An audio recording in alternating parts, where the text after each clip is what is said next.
সরলরেখা সমীকরণ আমরা গত কয়েকদিন হলো নির্ণয় করতেছি। আর বিভিন্ন প্রকার সরলরেখা সমীকরণ নির্ণয় করার ধারাবাহিকতায় আজকে আমরা শিখব হচ্ছে ঢাল আকার সমীকরণ। ঢাল শিখব কি? ঢাল আকার সমীকরণ। আমরা এখন দেখি ঢাল আকার সমীকরণটা কি এবং এটার ধারণাটাই বা কি।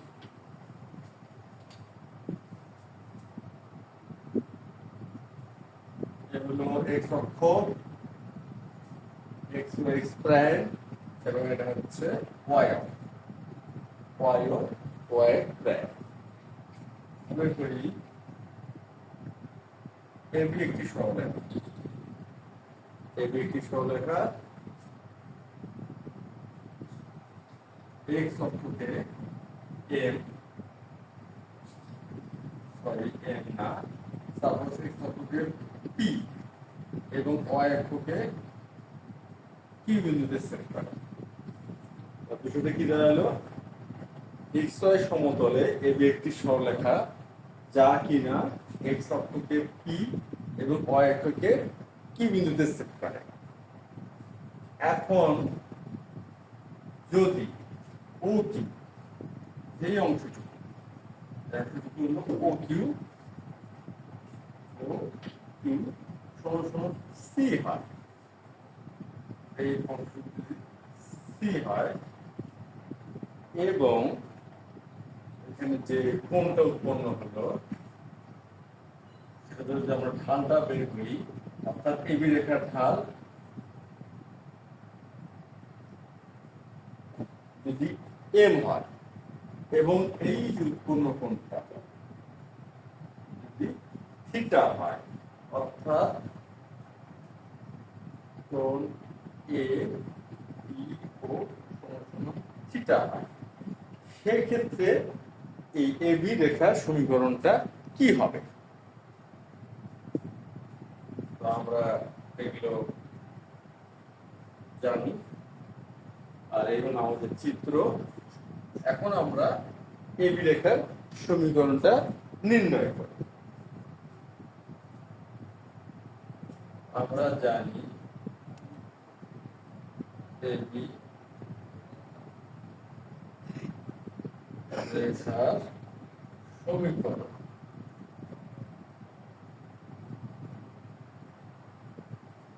এখন আমাদের সরলরেখা নির্ণয়ের সূত্র আমরা লিখে ফেলি।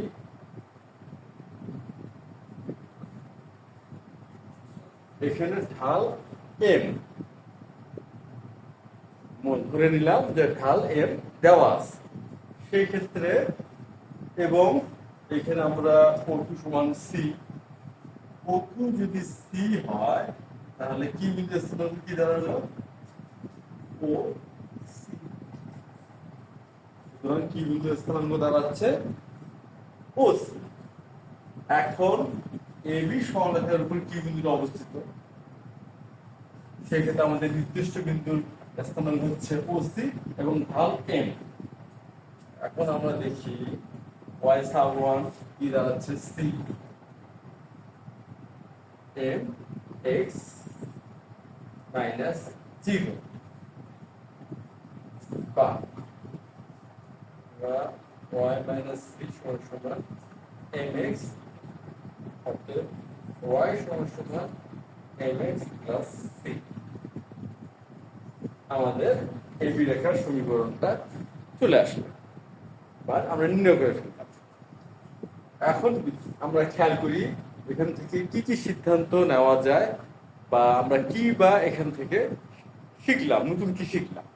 নতুন এটা শিখলাম, যদি সরলরেখার ঢালটা এম হয় এবং এই হচ্ছে সি, এই দূরত্বটা ও কিউ, যেটা কি কিনা বলা হচ্ছে ওয়াই অক্ষের ছেদক অংশ, অর্থাৎ এইটুকু অংশ ওয়াই অক্ষে ছেদ করা আছে, এইটুকু অংশ, এই দৈর্ঘ্যটা ওয়াই অক্ষের ছেদকাংশ। তাহলে সি কে আমরা কি বলতেছি? ওয়াই অক্ষের ছেদক অংশ, ছেদকাংশ। সি হচ্ছে y অক্ষের ছেদনাংশ আর m হচ্ছে ঢাল। তো সুতরাং আমরা যখন একটা সরলরেখার সমীকরণকে এই ফরম্যাটে নিয়ে আসতে পারবো y সমান mx প্লাস c, সেই ক্ষেত্রে m টা হবে ঢাল আর c টা হবে y অক্ষের ছেদনাংশ। এটা হবে y অক্ষের ছেদনাংশ। এখন আমরা একটা উদাহরণের সাহায্যে বিষয়টা বোঝার চেষ্টা করি। মনে করি কোনো একটা সরলরেখা সমীকরণ এটা দেওয়া আছে। কি দেওয়া আছে? সরলরেখার একটা সমীকরণ 3x প্লাস 5y প্লাস 10 সমান সমান 0। এখান থেকে আমাদের ওই অঙ্ক করার সুবিধার্থে বা ওই গাণিতিক সমস্যাটা সমাধান করার সুবিধার্থে বা প্রয়োজনে এটা ঢাল নির্ণয় করতে হবে। সেই ক্ষেত্রে আমরা এই ধারণাটা ব্যবহার করলে খুব সহজেই এই সরলরেখার ঢালটা নির্ণয় করা যাবে। এখন আমরা এই ধারণাটা ওখানে ব্যবহার করি।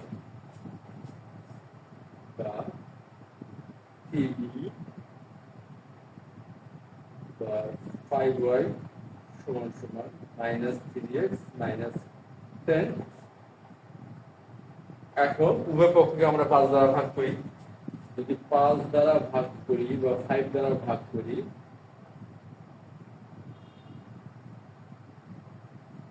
তাহলে ব্যাপারটা কি দাঁড়াচ্ছে?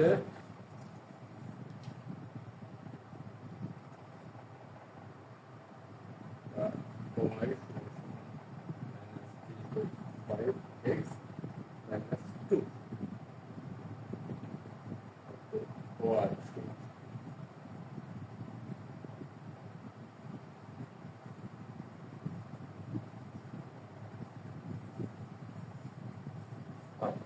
এখন আমাদের সমীকরণটা কি ফরম্যাট দাঁড়ালো? y সমান সমান -3/5 × x প্লাস -2। এখন আমরা যদি এই সমীকরণটার সাথে তুলনা করি y সমান mx প্লাস c, এখানে আমরা কি দেখলাম? x এর সাথে যেটা থাকে অর্থাৎ x এর সহগ হচ্ছে ঢাল এবং c যেটা ধ্রুবপদ সেটা হচ্ছে y অক্ষের ছেদনাংশ। এই সমীকরণের সাথে আমরা যদি কম্পেয়ার করি এই সমীকরণটাকে, আমরা ঢাল অর্থাৎ m -3/5 পেলাম আর c পেলাম -2। এখন নিশ্চয়ই বোঝা গেল যে এই যে আমরা একটা সমীকরণটা শিখলাম যেটাকে কি না বলা হয় ঢাল আকার সমীকরণ, এটাকে আমরা না বলতে পারবো ঢাল আকার সমীকরণ। এই ঢাল আকার সমীকরণের ধারণা আমরা এখানে যদি ব্যবহার করি সেক্ষেত্রে এই যে সরলরেখাটা 3x প্লাস 5y প্লাস 10 সমান 0 আমরা কত সহজেই এই ধারণা ব্যবহার করে এই সমীকরণের ঢালটা পেয়ে গেলাম এবং y অক্ষের ছেদনাংশ -2 এটাও পেলাম। y অক্ষের ছেদনাংশ -2 পাওয়ার অর্থ হচ্ছে এটা এমন একটা y অক্ষের সে কোন বিন্দুতে ছেদ করবে রেখাটা সেটাও পাওয়া গেল।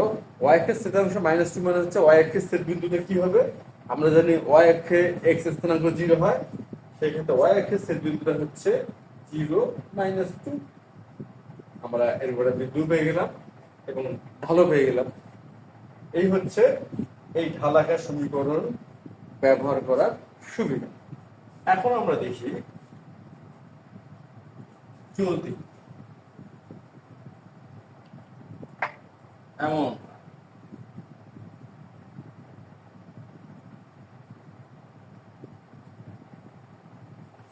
যদি এমন হয় রেখাটা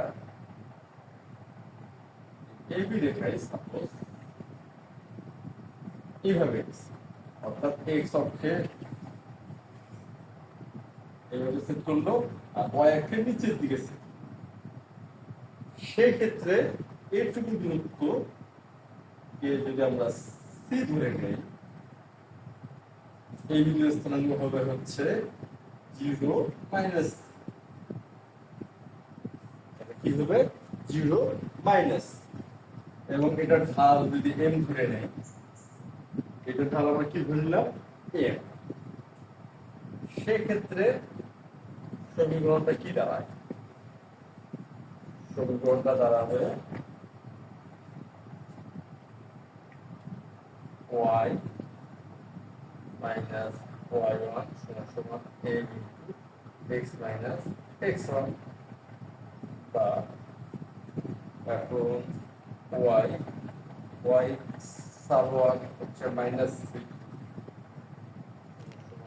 m x 0, বা y plus c mx, y সমান সমান mx মাইনাস, অর্থাৎ y এর পক্ষে অংশ মাইনাস। এবং আমরা চিত্র দেখা যাচ্ছে 0 মাইনাস c হলো স্থানাঙ্ক এবং এখানে মাইনাস।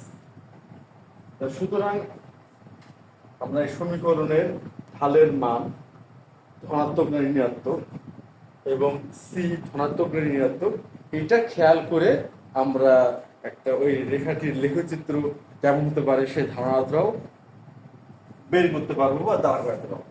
বিষয়টা আরেকবার দেখি।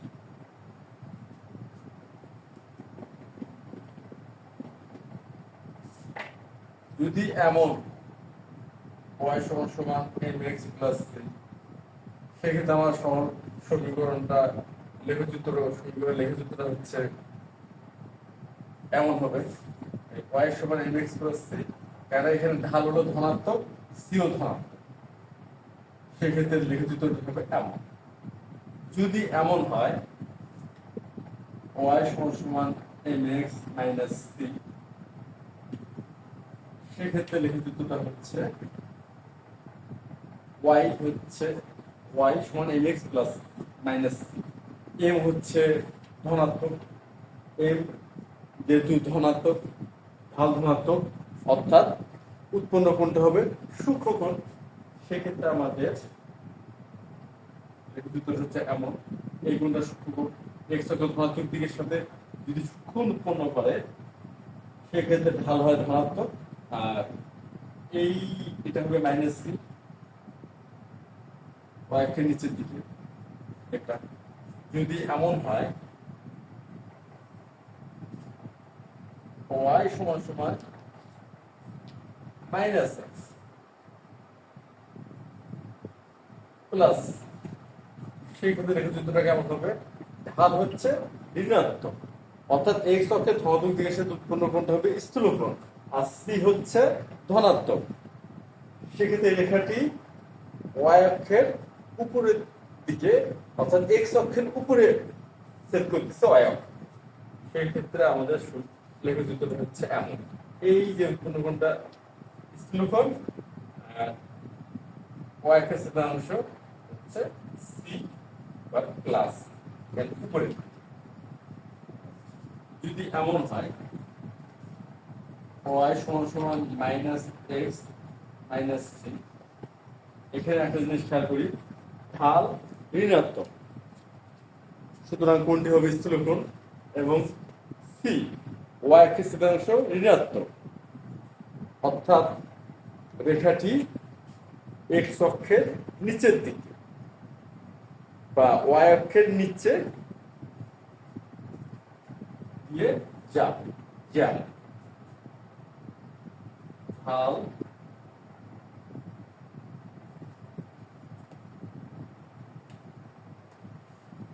এইটা, এই যে অক্ষের নিচের দিকে ঋণাত্মক, সি ঋণাত্মক, এই জন্য নিচে আসলো, আর ঢাল ঋণাত্মক, সুতরাং এক্স এর কোণগুলি এর সাথে উৎপন্ন কোণটা হলো স্থূলকোণ। আমরা খুব সহজে এখন খেয়াল করতে পারতেছি যে এই যে চারটা ফরম্যাট আমরা পেলাম, এই চারটা ফরম্যাট দেখে আমরা একটা ধারণা পাচ্ছি যে ওই রেখাটির লেখচিত্রটা কি হবে এবং এক্স অক্ষ এবং ওয়াই অক্ষে কোন পাশে কি হবে সেট করবে। এটা আমরা খুব সহজেই এই চারটা ফরম্যাট থেকে ধারণাটা পেলাম। এই হচ্ছে ঢাল আকার সমীকরণ ব্যবহার করার সুবিধা। এখানে সুন্দর একটা পরিষ্কার ধারণা পাওয়া যায় লেখচিত্রটার ধরনটা কি হবে। এবং খুব সহজে ঢাল এবং অক্ষের স্থিতাংশ নির্ণয় করা যায়। আর যেহেতু অক্ষের স্থিতাংশ নির্ণয় করা যায়, সুতরাং রেখাটি ওয়াই অক্ষকে কোন বিন্দুতে ছেদ করবে সেই বিন্দুর স্থানাঙ্ক জানা যায়। সিটা হবে ওয়াই স্থানাঙ্কের মান, আর আমরা জানি ওয়াই অক্ষের উপরে এক্স স্থানাঙ্ক সবসময় শূন্য হয়। সুতরাং খুব সহজে আমরা এই ধারণাটা ব্যবহার করে যে কোনো স্থানাঙ্ক জ্যামিতির সমীকরণ বিষয়ক ম্যাথগুলো আমরা খুব সহজেই করতে পারব। এরপর আমরা দেখি, যদি রেখাটি মূল বিন্দু দিয়ে যায়, রেখাটি কি করবে? মূল বিন্দু দিয়ে যায়। রেখাটি হলো মূল বিন্দু, রেখাটি মূল বিন্দু দিয়ে যাবে।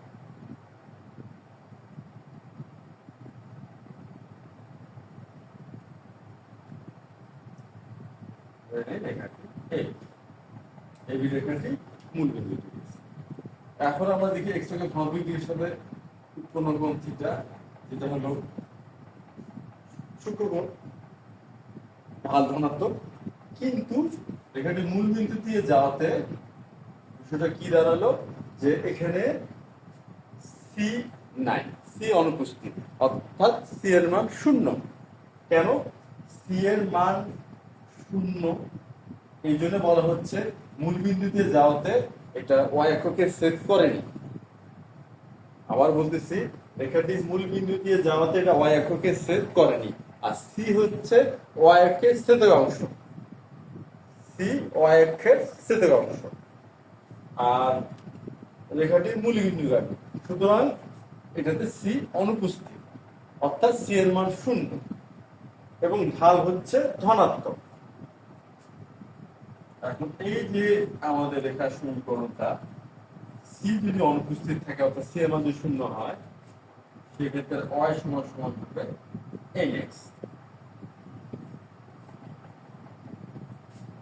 মূল বিন্দু আমি সরলরেখা ওয়াই অক্ষকে ছেদ করে না, সেহেতু সি এর মান ছিল। এটাই হচ্ছে আমাদের মূল বিন্দুগামী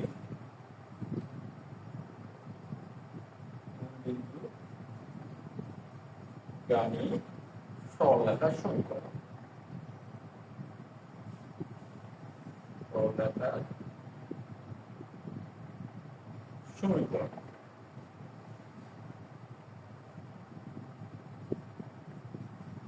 ওয়াই সমান এন এক্স। রেখাটা একটা আমরা দেখি। এখন ওয়াই সমান এম এক্স, অর্থাৎ পথ বিহীন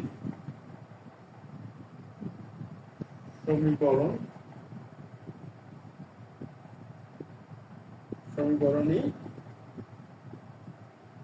হবে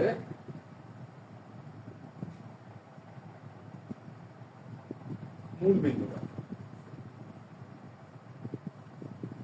যেমন ওয়াই সমান সমান 3x, এই রেখাটিতে ধ্রুবপদ নাই, অর্থাৎ সি নাই।